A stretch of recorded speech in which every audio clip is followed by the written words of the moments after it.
I'm Mike. I'm Sam. Let's get into it. I don't get it. I'd love to be an offensive coordinator here. If I have Odell Beckham, Jarvis Landry, Nick Chubb, and this Baker Mayfield, yeah, I know he's overrated as hell. So me and Sam kind of have a free-form discussion today. We kind of just wanted to talk about some things off the cuff, not really scripted or anything. So I was kind of scrolling down YouTube, scrolling down Instagram, and lately I've seen a lot of Kendrick Perkins on the internet, online, a lot of his takes being circulated. He's pretty prominent in the ESPN media world at this point. I think he's still 36 years old. He's pretty early removed from his NBA career, but the thing I see about Kendrick Perkins, and we're going to relate this into kind of a bigger topic, just a broad scheme of really all sports and all sports media, is that every single time he gives his opinion, whether it's about Kevin Durant, whether really it's about LeBron James, anybody, he's just lambasted in the comment section. He's lambasted by other guys in the media. He's lambasted by even Kevin Durant of, oh, wow, your opinion about basketball is invalid because you weren't that good of a basketball player. Now, getting into Kendrick Perkins a little bit, he started off his career in Boston. He was an all right player, played for the Thunder for a while. He played some pretty significant minutes in some prominent series, prominent games. I know he was part of that championship run in 2012 when they ended up losing to the Miami Heat. LeBron James captures his first ring. I mean, he was one of those players where you have so much talent on your roster to the point where usually the big man is the last guy to get paid. And it was kind of that Andrew Bogut approach with the OKC Thunder where we're just kind of have a body out there and he's going to do his thing. He's going to get rebounds. He's just going to be another body out there. And that's really what Kendrick Perkins was. For the majority of his career, he was never that good of a basketball player. I know he kind of rode the Cleveland Cavaliers bench pretty recently, but really that point aside, I just really am bothered by kind of the presumption that just because you weren't that good of an NBA player, just because you weren't that good of an NFL player, NFL coach, we saw it with Baker Mayfield and Rex Ryan.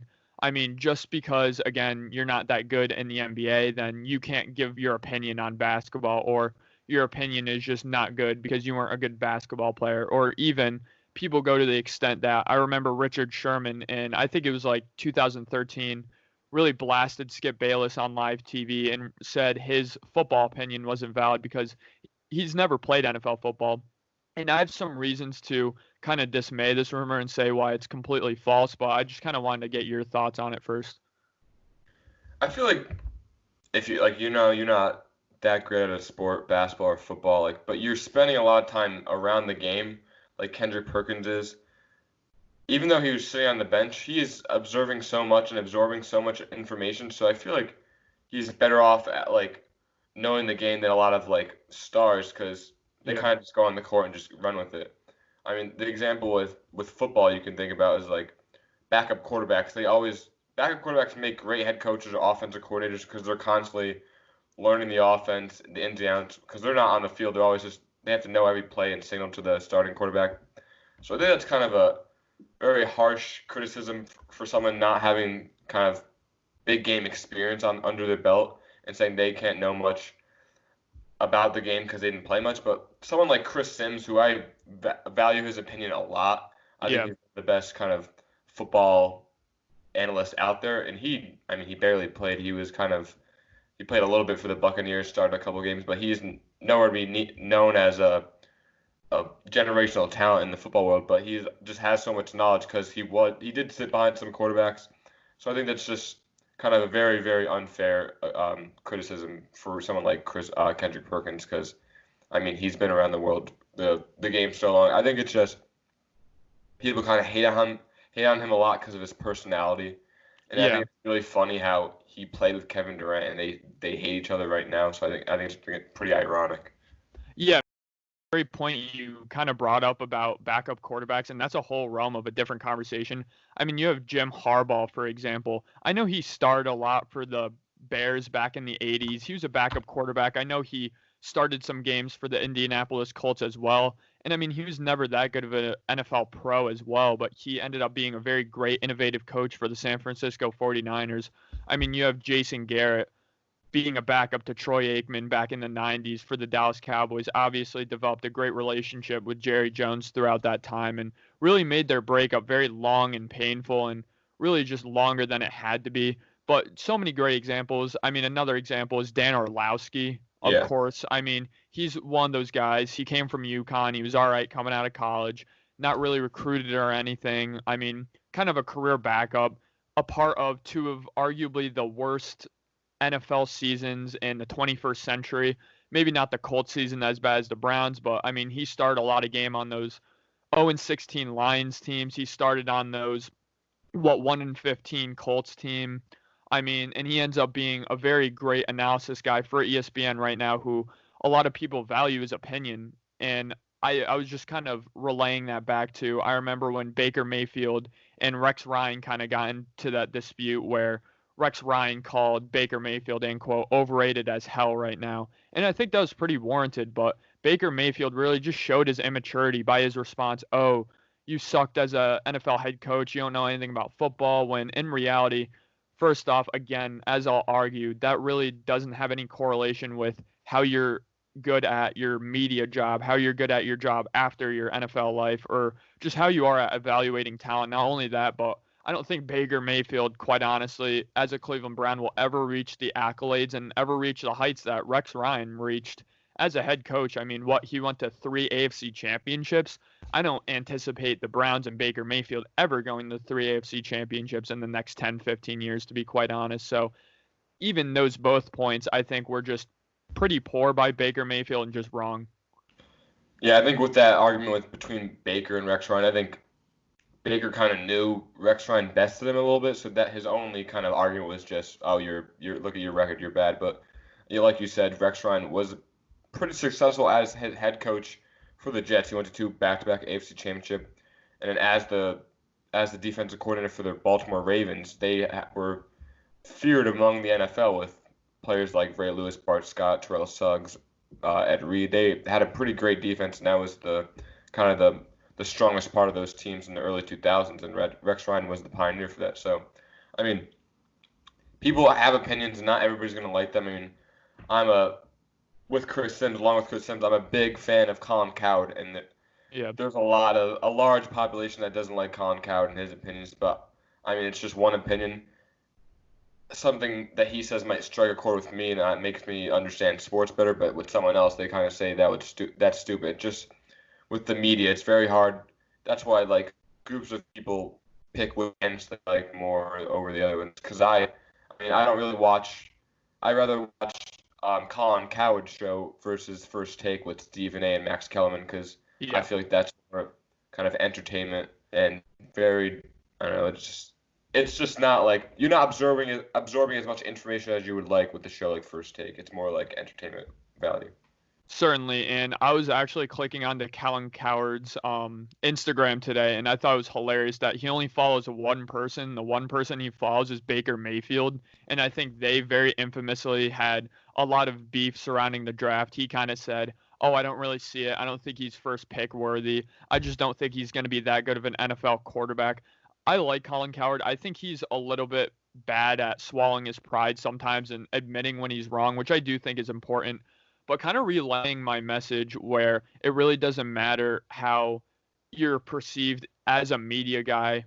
It really does hurt your image as a former player, because I think this is potentially a reason that Peyton Manning ended up declining so many television offers to be a color commentator, because he knows he's going to have to go on national television week in and week out and really criticize guys. And I think Peyton Manning's a type of guy that just really doesn't want to do that. So I do think it takes somewhat of a sense of courage to be a former player and kind of be in the media and be able to take shots at guys, because they're certainly going to take shots back at you. I know very recently this happened with Charles Barkley and Draymond Green, where Charles Barkley was just kind of shitting on Draymond Green a little bit, saying he was a little bit of an overrated all-time defender, which I certainly do agree with Charles Barkley's point on that.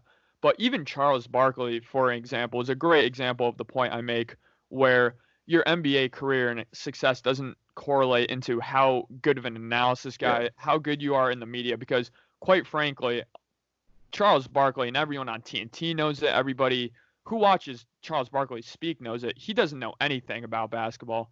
He has a very basic, just basic level knowledge of the basketball world. They even really make fun of him week in and week out on TNT of having a segment where name that player and name which team he's on right now. It's just simple. No, and he gets every single one of them wrong. I just saw the most recent one where it was the first episode of TNT back, and Shaq was like, "I'll give you $1,000 if you can get like one of the next three," and he couldn't get one of them because Charles Barkley is simply an MVP, an incredible, incredible player. So good for the 76ers, so good for the Suns. Won MVP with, I think, the first season he was on the Suns. I mean, just a unique player in NBA history, a Hall of Famer, just, again, a great player. And he doesn't know shit about basketball, and he was an NBA player. So I really think that speaks volumes. Another guy you could talk about with this is Paul Pierce. I mean, I think Paul Pierce has been very ignorant as somebody in the media and really just doesn't know much about the NBA game at all either. And, I mean, he was the truth. People called him the truth for a reason because he was a really great basketball player himself. And especially on TNT with NBA, you kind of just have both sides in one thing because, like, TNT will have Shaq and Charles Barkley. I think Shaq knows a lot more than Charles Barkley, but someone like Kenny Smith, who's not a Hall of Famer, he is just a role player throughout his career, and I think he knows more about the world of basketball than both of them, and that just shows kind of the both ends of the spectrum because I mean, obviously, Kenny Smith, not as popular as either of them, but his knowledge is unmatched, I think. Yeah, certainly. And I think Ernie Johnson is probably the most intelligent in the basketball world of things out of all four of them, really. And of course, he was the only one to obviously not play in the NBA. Even Kenny the Jet Smith, he was a good role player for some of those Rockets teams. I believe he was a two-time NBA champ, so he really knows his way around the NBA game. But again, it really revolves around, I think it starts to get dangerous when we push this narrative of people start to get hired just because they were good in basketball, just because they were good football players. That's kind of why we made fun of the John Lynch signing initially, but I think something that me and you also failed to kind of realize is, I mean, he went to Stanford, right? Yeah. He was a very smart man. I mean, he played football under Bill Walsh, absolute 49er legend. So, I mean, he had his chops. Of course, he played under John Gruden, who's also a very great schematic coach. So I think John Lynch is a guy where he low-key did have a good resume to end up being a general manager. I think it was still kind of suspicious at the time, but obviously ended up paying off. But, I mean, a prime example of this really is just that the fact that the greatest NBA player in the history of the sport, right, is the worst front office man of the 21st century in the NBA at the very least, if not all major three sports. He's the worst owner in terms of team success and team financials in the 21st century, of course. And I'm talking about Michael Jordan. I mean, he drafted Kwame Brown. He drafted Adam Morrison. He drafted Michael Kidd-Gilchrist. He could never surround Kemba Walker with talent. He let Kemba Walker walk without offering a max contract. I mean, Michael Jordan, again, greatest basketball player of all time. You think he knows talent? You think he knows how to build a basketball team? You think he knows how to build a brand? And he's really proven time and time again, year in and year out, that he's quite awful at it. Yeah, I think someone like with Michael Jordan, he just has it within him. And he kind of, I mean, he was the Bulls. And it wasn't much of a team basketball as Michael Jordan. I mean, they obviously had Scottie Pippen, Dennis Rodman. They did have great role players, but it was always surrounded around Michael. And Michael, I mean, I think he fails to have the knowledge of building a team that's just not centered around one great star. And obviously, someone who gave Michael Jordan fits and had some all-time series was Danny Ainge, and he is one of the greatest general managers in basketball right now, constantly making moves and getting his team better. I mean, I saw something on Bleacher Report that the Celtics have 4 players in the top 50 in the NBA with Hayward, Kemba, Tatum, and Brown. And then Marcus Smart was, I think he was 54, so right outside top 50. So he has a loaded team, and he's always making moves. I mean, that Nets Celtics trade with Paul Pierce and Kevin Garnett was one of the biggest swindles of all time in not just basketball history, but sports history. So someone like Danny Ainge, who's not a Hall of Famer, just kind of a role guy, has just such a vast knowledge of all of just basketball in general, where he's able to make such smart moves to better his team. And then someone like Michael, who's the greatest player of all time, arguably, was failed with the Wizards as the in the front office and is failing with the Hornets. Yeah, certainly. And I think a problem that Danny Ainge and the Celtics organization doesn't have, and Michael Jordan has, and John Elway of the Denver Broncos has, and I'll relate that to him in a second, but is that I think in the Celtics organization, they actually have a lot of intelligent human beings around Danny Ainge to check his opinions and to just not agree with everything he says. And I think in the Hornets organization around Michael Jordan, he hired a bunch of yes men that just absolutely, agree with every. He doesn't like people to tell him that he's wrong or anything. That definitely is the fact with the Hornets. Certainly, and I mean, just watching The Last Dance, you would know that he gets very offended at people differing with his opinions, differing with things that he takes as face value, things he takes as facts. Again, I think the problems with some NBA players, some NFL players turn GM, turn owner is that, again, they're so powerful. They were so great to the point where even if you were hired and not hired as a yes man, you're afraid to voice your opinion because you're disagreeing with, again, the greatest basketball player of all time. Like, how is your opinion more valid than his? That just doesn't even make sense at a face value level. So, again, I think that's a major problem with just the Hornets organization, Michael Jordan in general. He just has so many yes men around him, no different opinions, nothing to kind of differ him from doing what he wants. And with John Elway, I really think that he's really been just in charge of the quarterback situation in Denver no matter what. I think there's been a lot of helping hands and build his great roster and great defenses that he has built in his tenure with the Denver Broncos. But I think it really relates back to the point with John Elway where he was such a great quarterback to the point where who wants to tell John Elway how to evaluate quarterbacks? Absolutely nobody, because they would look silly doing so. But in reality, you really need those second, third, fourth opinions to really get your head clear and head straight. And that's why I think John Elway has missed on so many quarterbacks because, again, he has nobody helping him out. It's just John Elway having his perfect image of a quarterback where he can't really relate to the struggles of a quarterback because he was a great quarterback. He was a near perfect quarterback himself. So when he starts kind of evaluating talent, again, he's not getting any help with, oh, this guy, I don't think he's that good, John. But John was a Hall of Fame quarterback, so I don't even want to share my opinion about quarterbacks. That's why he failed with guys like Brock Osweiler, failed with guys like Trevor Siemian, failed with guys like Paxton Lynch, who I think is under the table one of the biggest quarterback busts of the last decade or so. Hopefully he did hit it on the head with Drew Lock. I think that was a great pick in the second round. But again, I mean, besides signing Peyton Manning, which he was a proven talent in the NFL at that point, it certainly wouldn't give him any credit for scouting Peyton Manning, of course. That would be a little bit ridiculous. But again, I think that's also a reason why John Elway has kind of failed at evaluating quarterbacks thus far in his tenure. Yeah, if I'm not mistaken, I'm pretty sure John Elway said that Joe Flacco was just entering his prime when he signed him last year. So that's just one little phrase that sums it all up. But yeah, the Broncos, they've showed that they're able to put together teams and strong teams, but quarterback has always been a problem. They're just very lucky that Peyton Manning fell into their lap. I mean, they had Tim Tebow the year before, and they made a miraculous playoff run, barely winning a playoff game in overtime against the Steelers. But then, I mean, Peyton we saw a video on Pro Football Talk where Peyton almost went to the Redskins. We can talk about that a little later, but the Broncos almost didn't even get Peyton Manning and wouldn't even have a Super Bowl ring.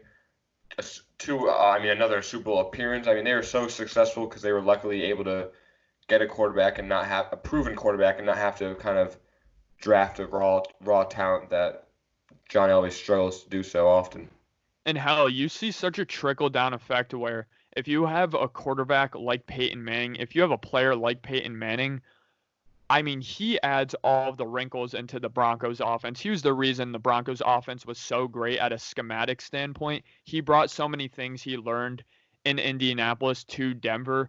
And as a result, you have so many coaches, so many quarterback coaches, offensive coordinators, so many guys who, quite frankly, don't deserve that job, that get that job just because they worked with Peyton Manning. I think a huge example of this, it happens all the time. I mean, it was kind of a meme last year where if you even talk to Sean McVay, you're going to get a job next year just because of how great he was. But I really relate that to Adam Gase getting just such a long chance in Miami with the Dolphins and getting a chance with the Jets just because he had success when Peyton Manning was his quarterback when he was working for the Broncos back in the day. And he's really proven to be, I mean, not that good of a leader of men, not that good of a head coach. I think Adam Gase gets a little bit lambasted for his time with Miami, and I think he did make a all right situation out of Miami for what he was given, but with the Jets, it's been a flat out disaster with just his relationship with the players, his relationship with the general manager they ended up firing. I really think it has been a disaster with Adam Gase with the Jets. But again, he's going to get that second chance with the Jets just because he worked with Peyton Manning and he had success with him. He's going to get a third chance when he gets fired by the Jets just because, again, he worked with Peyton Manning and had success. So we see that all the time in the NFL. Obviously, so many coaches under Bill Belichick, that happens too. It's just such a phenomenon in sports that always happens. Yeah, I mean, obviously, Adam Gase, I mean, going to the Jets and already having a terrible relationship with probably the two best players on the team in Jamal Adams and Le'Veon Bell, and them wanting to leave, and Le'Veon Bell might sitting out for another season if he doesn't get a contract. I mean, you're taking over a team to lead men. I think it's especially important in football for the head coach to be able to lead men.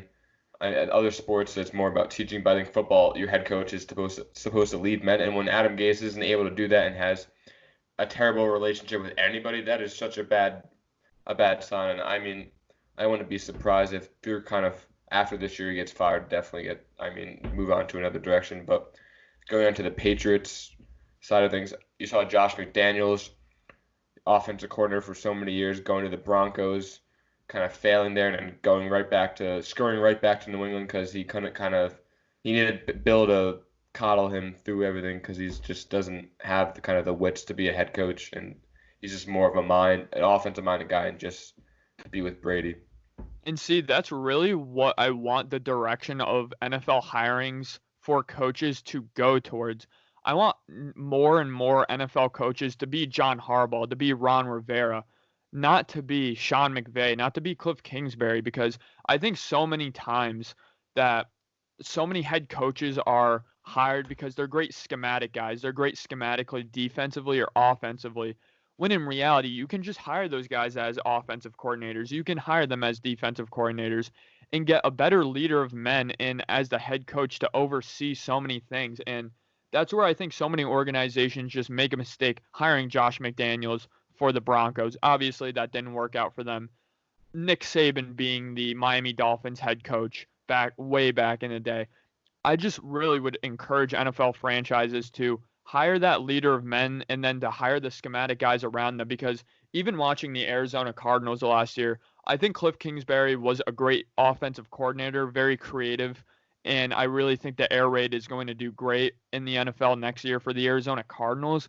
But so many times, just the little nuanced things of being a football head coach, such as penalties. We saw that be a huge problem for Freddie Kitchens. He was a great schematic coach, but he wasn't a good leader of men. He wasn't able to really discipline his team in the right way. And I just see so many times where even clock management with guys like Mike McCarthy, guys like Cliff Kingsbury, again, I'll bring up his name last year. Again, he was very bad at clock management. He was bad at having the clock run down without even sending in a play to the offense. So I really think that the NFL should go in the direction of hiring these great minds like Sean McVay and Cliff Kingsbury as offensive coaches, having them be in charge of the entire offense, and then just having that kind of special teams coach, whoever, to kind of oversight the entire football team, because I think that's the model of success really in the NFL. I mean, we see Bill Belichick. He always has a really good defensive coordinator. He always has a very good offensive coordinator. And even though Bill Belichick is very, very great schematically himself, better than arguably anybody we've seen in NFL history, I mean, I wouldn't go that far to say that his offenses or defenses, that for that matter, haven't really been evolutionary in scheme. They're nothing like Bill Walsh and the West Coast offense in the 80s, nothing like that, but still, he's been able to muster a dynasty, two dynasties over 20 years, really, just because, again, of being able to hire really great defensive and offensive coordinators and not only having a helping hand in both, but really just having the oversight of the team and really just mainly worrying about the responsibilities that a head coach should worry about and not an offensive coordinator should worry about or a defensive coordinator should worry about. Yeah, I have a couple points I want to make. First point, I think it's pretty astonishing that Cliff Kingsbury was fired at Texas Tech, which is just like a sub 500 college program at the moment, and he was instantly hired as an NFL head coach, which is in a lot of cases an upgrade in the job position. That's still unfathomable to me. Yeah. Another point is with Freddie Kitchens, you talked about discipline. You look at that Steelers game, the lack of discipline. I mean, Colin Cowherd said this in his show after that game a while back. But he said it was obvious that Freddie Kitchens was setting his team up or hyping his team up to kind of play dirty. You look at some of those hits; they were hunting for heads. I mean, obviously the last play of the game, the biggest part of the game with Myles Garrett swinging his head at Mason Rudolph. And another point is, we're talking about leaders of men. Robert Saleh, the 49ers defensive coordinator, I think is an exceptional leader of men. You see him hyping up his defense the whole game. I don't understand how that man did not find a head coaching job, because I think he would be one of the next great head coaches in the NFL, because he knows how to get his players going and play hard for him, and he really understands football, I think, too. Certainly. I mean, I think that's a great point. I think his time is certainly going to come. If someone like Matt Patricia, who will coordinate the worst defense in Patriots dynasty history, if he can get a head coaching job coming off of a Super Bowl loss where he gave up, 40 points to a backup quarterback, if Matt Patricia could get a job after that, I certainly think Saleh up in San Francisco could get a job eventually at some point.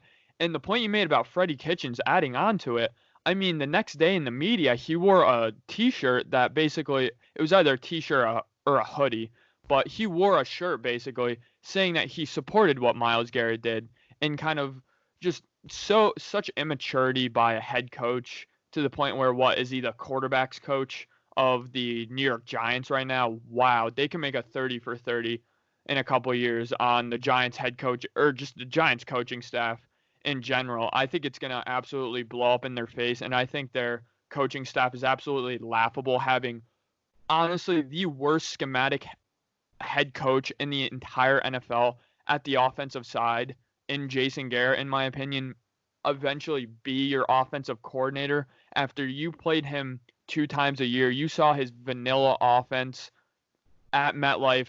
3 and out, clapping the team when they get off the field, and they hire him as their offensive coordinator. I mean, even their Pat Shurmur, is Pat Shurmur a great head coach? Certainly not, but he's still schematically a very good offensive coordinator, in my opinion.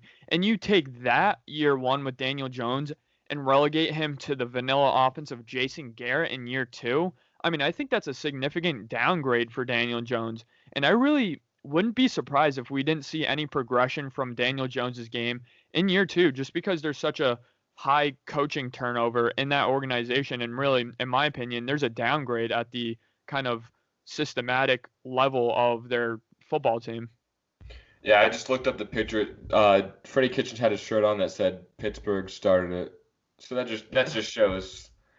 But the point, like with the Giants, I think what they got with Joe Judge, they're trying to get like that leader of men with their head coach. Which I kind of understand, they're trying to get that Patriot way. But yeah, what was he? Was he the special teams coach of the New England Patriots? For a little bit, but he was mainly the wide receivers coach for the Patriots. Yeah, which is like, the Patriots had a terrible offense last year. Their wide receivers were just very, very bad, very inconsistent. This year it's a big question mark if they even were going to have any offensive weapons to help Cam Newton and whoever starts the first couple weeks. We don't know if it's going to be Cam Newton. That's another time for another debate for another time. But yeah, I mean, football has been around for so long. I feel like teams should be easily getting good head coaches after good head coaches. I don't understand why there's such flops. I think Yeah. teams just look at when teams are hiring head coaches. I think they're just looking at other teams' success and they're like, oh, the Patriots are really good on defense. They're usually really good on defense. Let's hire Matt Patricia as a head coach. But a big part of that is Bill Belichick because he has such a vast knowledge of defense. I mean, he won 2 Super Bowls with the New York Giants as defensive coordinator, and he was able to shut down those Buffalo Bills who were so dynamic on offense. I mean, it's just very, very frustrating for a lot of fan bases. Yeah, I think the Mara family up in New York still does respect Bill Belichick, still respects his opinion, and I'm sure Bill Belichick put in a very good word with the Fords, which are, of course, the Detroit Lions owners. I know just recently they just switched from some woman to her sister. It was either her sister or daughter.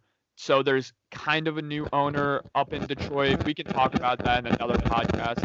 I don't think it's really worth getting into too much right now. But anyway, again, I do think the Maras really hold Bill Belichick in a very high light. I think they're very disappointed that they ended up kind of letting him walk in a sense. So I think this Matt Judge, or Joe Judge, I should say, kind of hire was what I was saying, where a great leader of men surrounded by good offensive and defensive coordinators. I think the blueprint is there, but I mean, they didn't sign a good offensive coordinator. They didn't sign a good defensive coordinator. And Joe Judge, I mean, I feel like this is a bit of a joke, but I feel like the Mara family was just kind of like, oh my God, you dealt with Antonio Brown for a week? Oh my gosh, you must be like the best leader of men. You can deal with anybody in the locker room. Here's a head coaching job.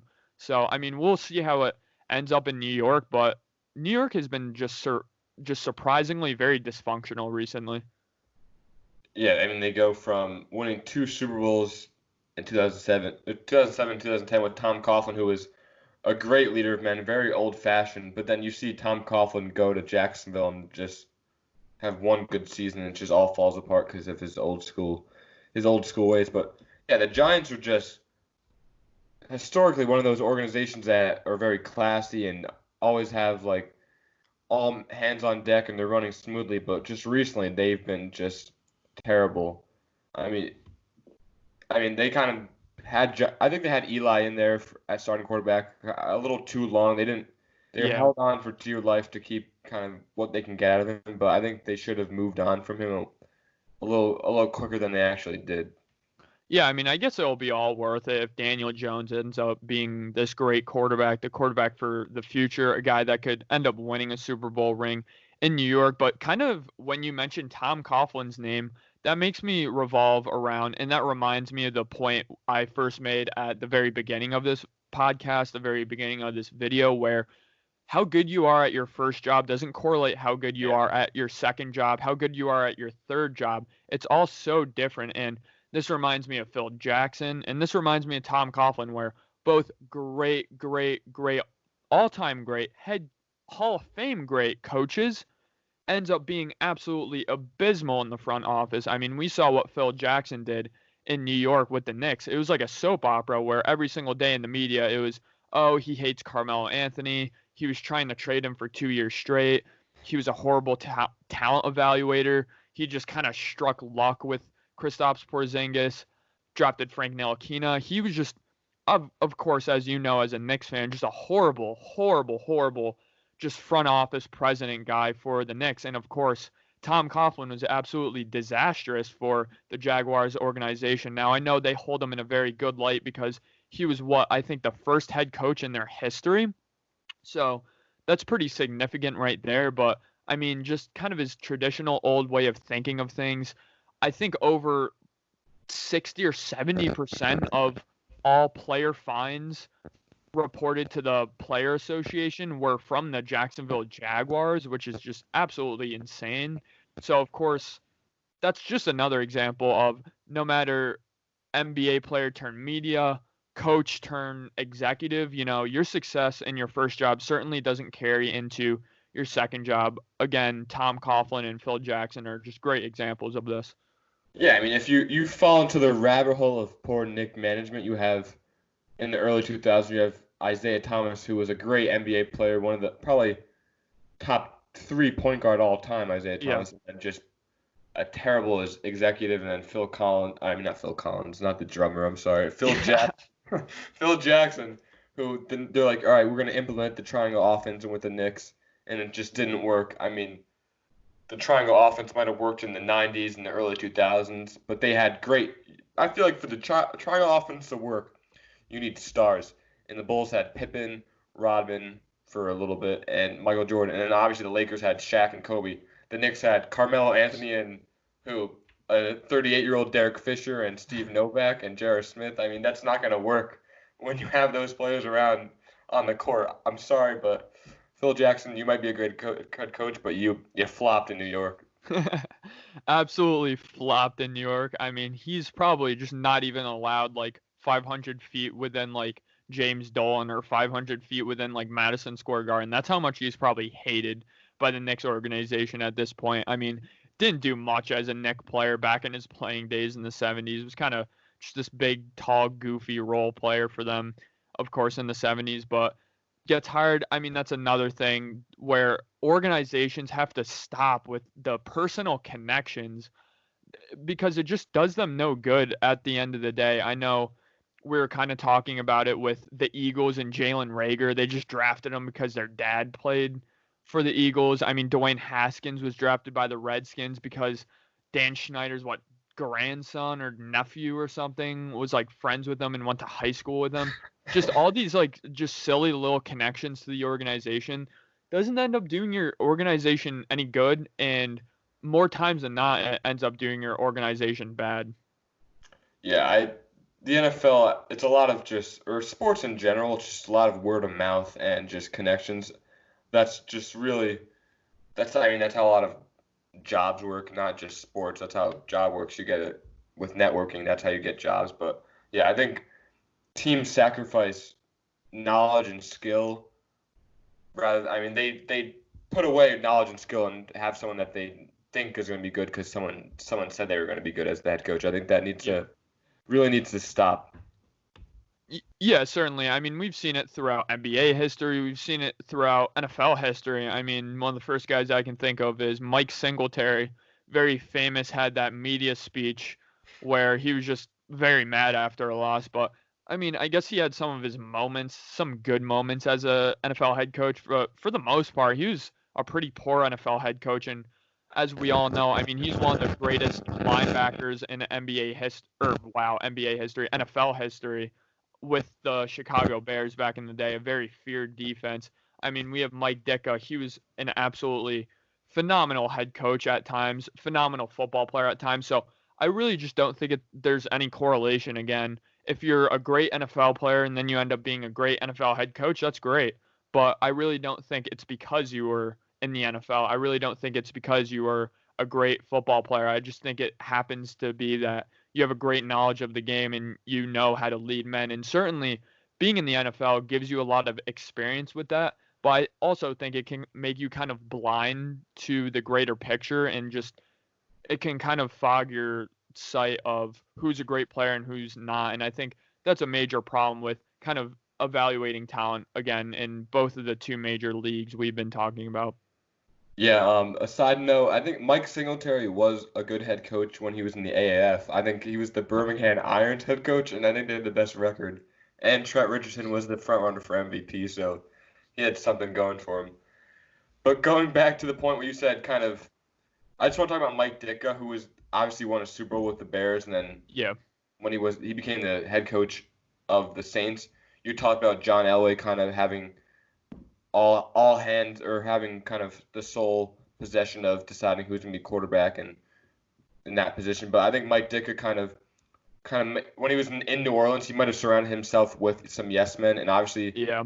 the famous trade of him kind of trading the whole draft for to draft Ricky Williams, who was more or less kind of a bust. I mean, coming out of college at Texas, Ricky Williams was thought to be going to be the next kind of the greatest running back of all time, but then obviously not really, just kind of a mediocre NFL career. So Mike Ditka definitely people respect him because he won Super Bowl as a head coach and he was a great player, but just when you can't be the single guy on an organization. You would need to have really good assistant coaches, defensive coordinators, offensive coordinators to really kind of implement your vision and kind of have a cohesive unit. Yeah, certainly. I definitely agree with that. And I think this might be a little bit of a hot take, but I really don't think Mike Ditka is such an iconic coach. Always have the cigar in the side of his mouth. He was just very iconic in that sense. Just his image. Every single time he was in the media, he was always just such a great soundbite. But I really just think Mike Ditka was such a one-hit wonder as a head coach. Even his time with the Bears, he had such a great defense throughout the entire 80s. He was able to put together one great Super Bowl run, but I know watching the Doug Flutie Football Life that Mike Ditka even goes back today and says, I did so many things wrong as a head coach, and one of my major wrong decisions was not starting Doug Flutie in the 80s because I really think we're a better football team with him, and we could have won so many more games, so many more playoff games, potentially Super Bowls, with just a competent quarterback in Doug Flutie under center. But of course, his ego got in the way and just kind of his image and things of that nature. Yeah, with Jim McMahon at quarterback, that just kind of adds to the myth of the '85 Bears, just with just the excitement and like kind of the rebellious against the NFL with Jim McMahon and kind of his terrible relationship with the commissioner. But yeah, Doug Flutie, just everything is stacked against him. Everybody thinks his height is such a kind of a downfall, but if he's able to win you football games, why does that even matter? If he wins you football games, Yeah. height shouldn't matter. And obviously, Mike Ditka's biggest decision, I think he still regrets this, not letting Walter Payton score a touchdown in the Super Bowl and having the fridge score. And I think that really kind of hurt the relationship. And then obviously Walter Payton died pretty. I don't know when I don't know the specific date, but I think that really hurt the relationship from the time they won the Super Bowl till the death of Walter Payton. Yeah, I really think that psychologically, that mentally, that emotionally really, really shook Walter Payton, and his NFL career still great after that 85 season, but I think that shook his confidence a little bit, and I think we saw a slightly different, more kind of to himself Walter Payton after that incident. So that's definitely a great point you just brought up there, but kind of going into some of the nuances of just that kind of, Doug Flutie's not going to be good because he's so small. He's not this traditional style quarterback. I still think there's a remnant of kind of traditional minds in the NFL world today. Now, I do love seeing Russell Wilson being a great quarterback, Lamar Jackson with his kind of run first style still being a great quarterback in the NFL, having, again, Kyler Murray, such a short guy in stature, be the number one pick overall in the draft, be the rookie of the year, and just kind of break the mold. But I think still in the NFL, year in and year out, draft in and draft out, we still see those more just traditional minds kind of prevail in organizations. I think a huge example we're going to see here. Maybe I'm going to be proven wrong in the next year, the next 5 years, the next 10 years with this take, but I really think Justin Herbert being drafted at number 6 was, again, just kind of that more traditional way of thinking in the NFL where he's this tall, great quarterback. He's so good with shorts and a t-shirt on. He can make every single throw on the field. He has a cannon for an arm. He's athletic too. But, when you look at Justin Herbert, he started so many games, throughout 4 years at Oregon, never got better, never showed improvement, had the same strengths and weaknesses from day one till really the Senior Bowl. I know he was the Senior Bowl MVP. He played very well there. Not great competition at the Senior Bowl, may I add, but really, for every great NFL wow throw that Justin Herbert made, there's about 2 or 3 throws in a game where it's just like, he looks like a high school quarterback. This kid is absolutely awful. So I really don't anticipate Justin Herbert being that good of a pro.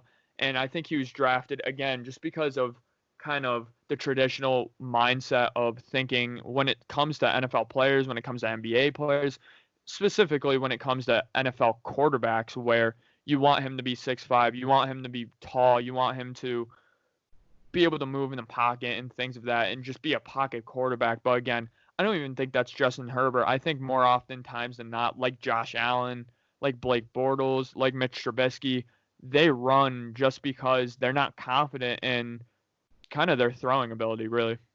Yeah, with someone like Justin Herbert, I see a lot of similarities with him and Jared Goff. I think they kind of lack a lot of football knowledge, and I think whoever's their head coach is gonna coddle them a lot. I mean, Sean McVay, we talk about this time after time, but Sean McVay, I think he has a vast knowledge, and he's kind of in the microphone or he's in the headset till the very last second, making audibles for Jared Goff, and all those plays are set up for one play read. So I think I was gonna say in San Diego, but in LA with the Chargers, I think that's gonna happen a lot with Justin Herbert when he finally gets the time to start after Tyrod's kind of his time's run out. But when Herbert's put in the starting quarterback, I think he's going to have a lot of one-play reads and that even happened in Oregon. A lot of those plays read some articles and watched videos saying that a lot of the plays were dumbed down, so Herbert knew where to throw. And also another point I want to make up, kind of with like the evolution at the quarterback position with Kyler and Lamar Jackson. Someone like Jacob Eason, who has a rocket arm, kind of stone feet in the pocket, he probably would have been a first-round pick in the 80s and the 90s.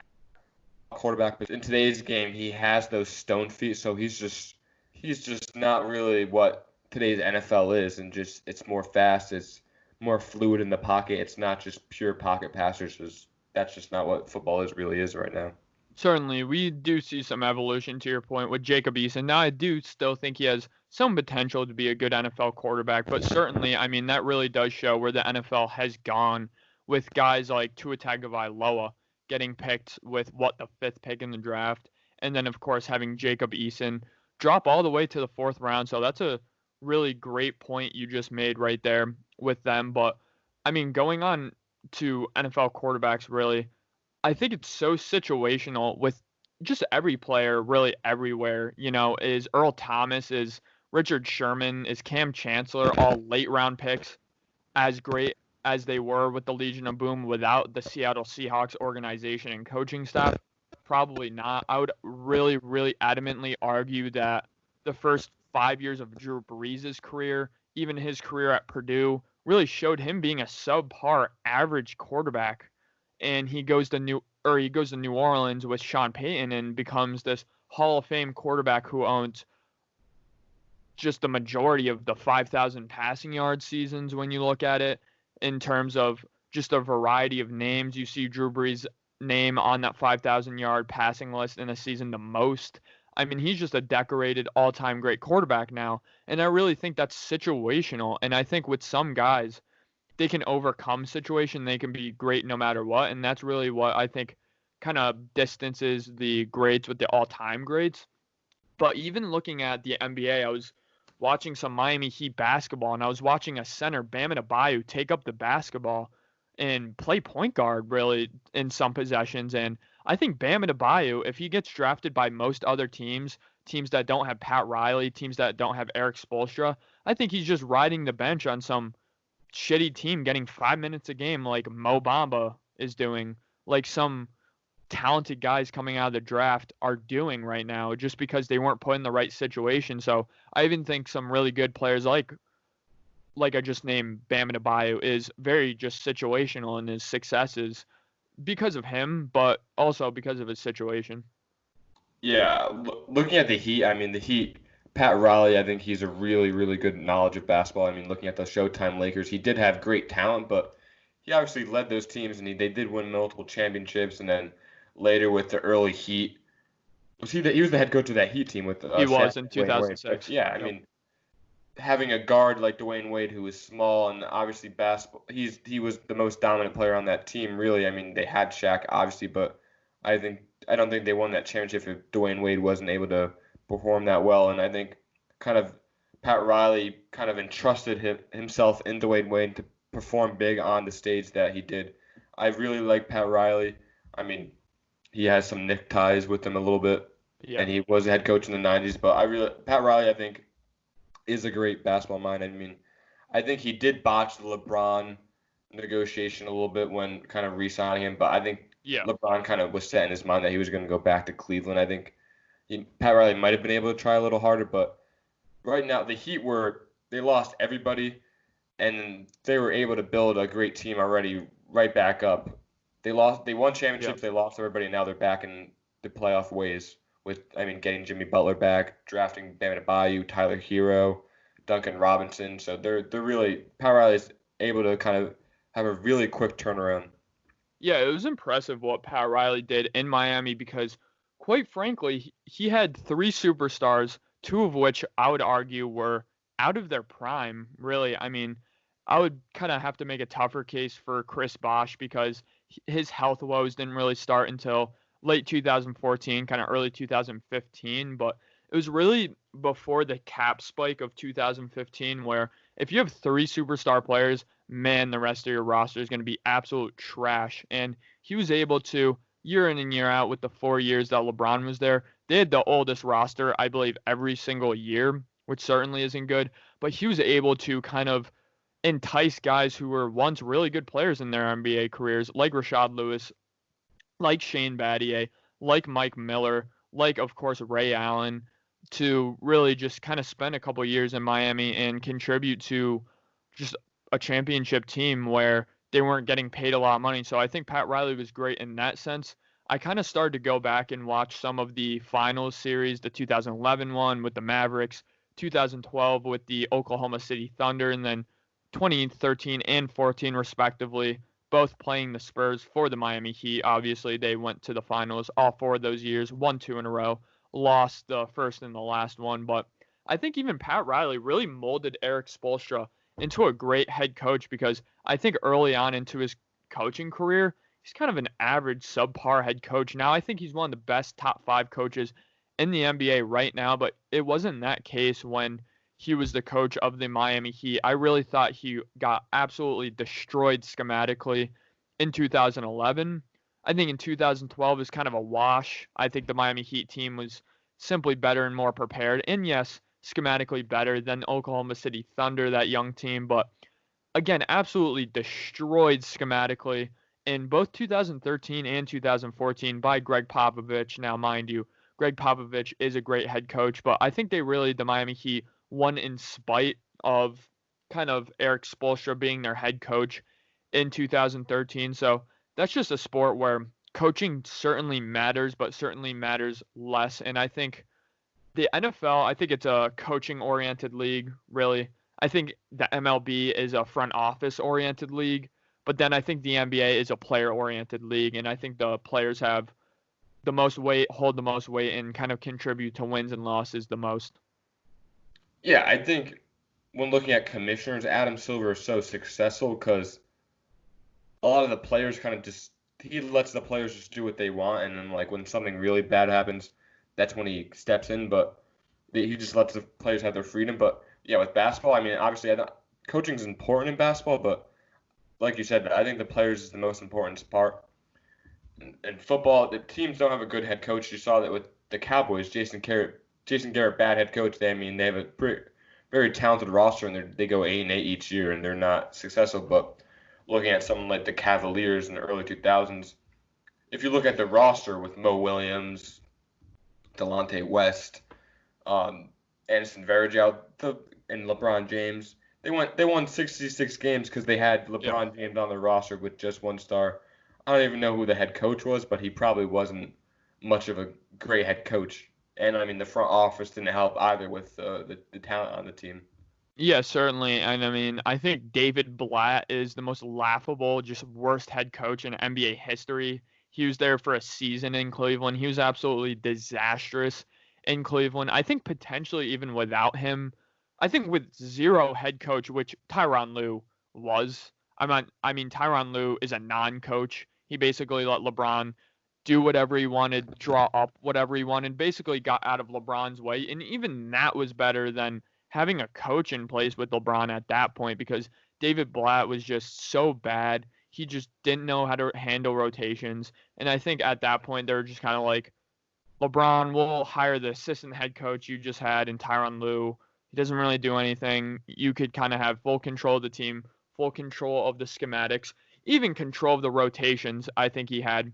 I know LeBron, I'll always for the rest of my life, honestly, tell my kids about the 2018 just playoff run that LeBron made. I remember he shouting an explicit into the crowd when he was playing game 7 in Boston, and he was like, there's no way I'm checking out in this game. And he played all 48 minutes in that game. Another just all-time performance by LeBron James there. He played 48-minute games throughout that entire playoff series. That's a whole nother episode. I can talk about every single game and every single series in 2018 with LeBron. But again, that really does prove that, again, it's such a player-oriented league. When you do have players that can be great leaders of men, I think LeBron James has kind of really been almost the only player in NBA history where they've been able to carry a roster of that nature, carry a team of that nature with really no head coach. Because, I mean, we see even with Michael Jordan, not only was he able to not win around kind of subpar talent, but he was not able to win without a great all-time head coach. Obviously, at UNC, he had Dean Smith, arguably the greatest college basketball head coach of all time. Gets to the NBA, doesn't have a lot of success, and then gets paired up with Phil Jackson, arguably the greatest NBA coach of all time, and has all that success. So I think even a great player like Michael Jordan wasn't even able to have a lot of success when he was kind of pegged to be his own, not only talent, but his own kind of brain. Yeah, and that's what's so special about LeBron because he just has the skill and he has like the knowledge of the game to kind of just coach himself and his team. Let me pose you with this question. Hypothetically, if LeBron kind of took up a front office role, do you think he would be successful? Obviously, Jordan was a flop, but what are your thoughts on that?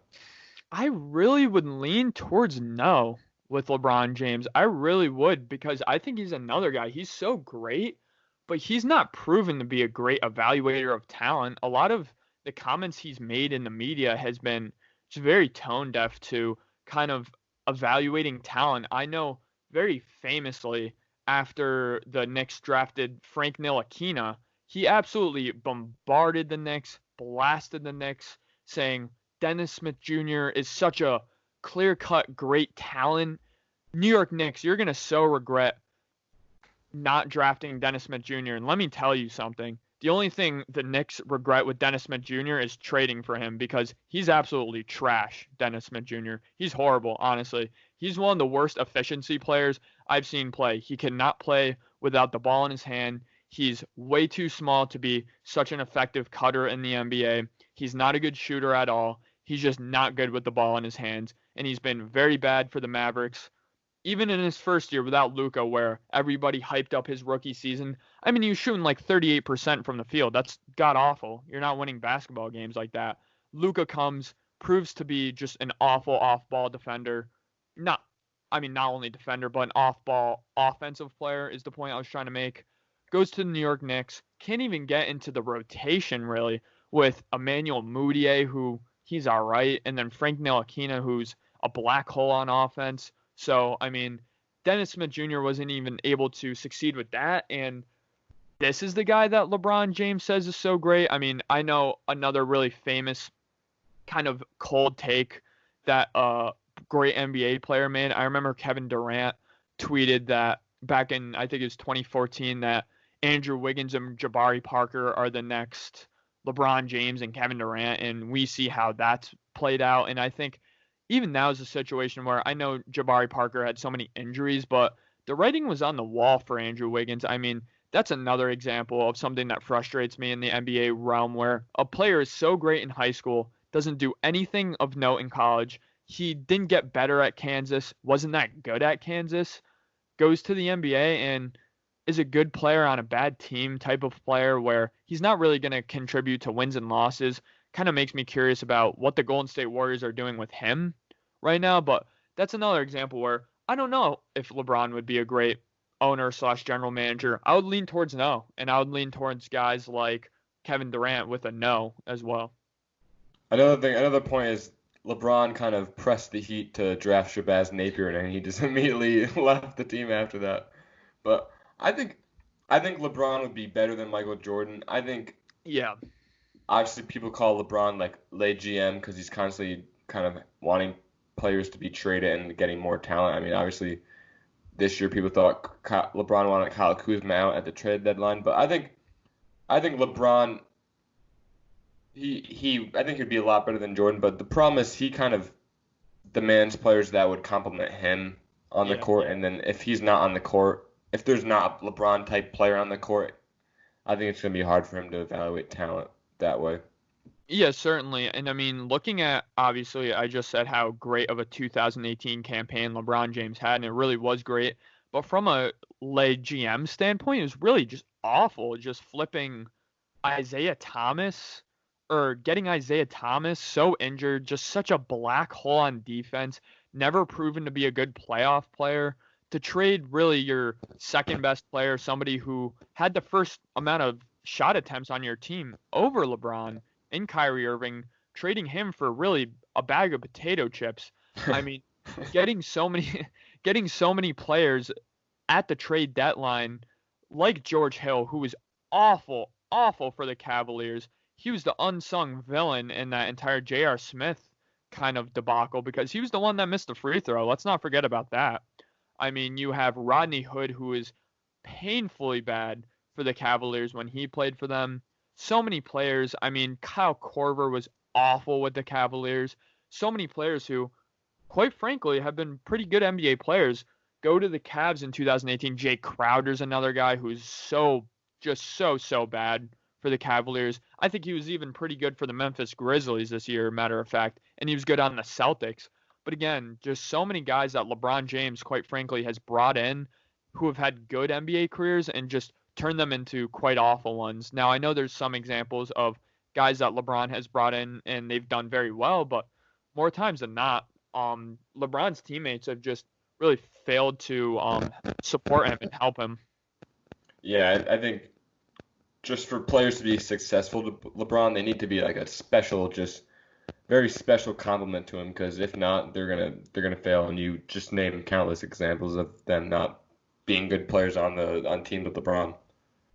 Yeah, certainly. And I think with LeBron too, I mean, he brings in so many guys where they're proven to be great just in their role in the regular season, but once you get to the stage of the playoffs, everything changes. Once you get to the NBA Finals, everything changes. So, I mean, even you have a guy like Danny Green this year, who I'm very nervous about, who LeBron sees him play and was like, wow. I mean, he was one of the reasons we lost in 2014 against the San Antonio Spurs. He did absolutely fantastic. I think he set the record for three-pointers made in an NBA Finals series in 2014. So Danny Green was so great, but then, I mean, that signing really ignored so many just streaky, unreliable games from Danny Green in the 2019 Raptors playoff game. I mean, he made 5 threes in one game, and then he'd go 1 for 10 in the next game. So I'm really worried about. I mean, that's just a whole nother topic. I'm so worried about the Lakers.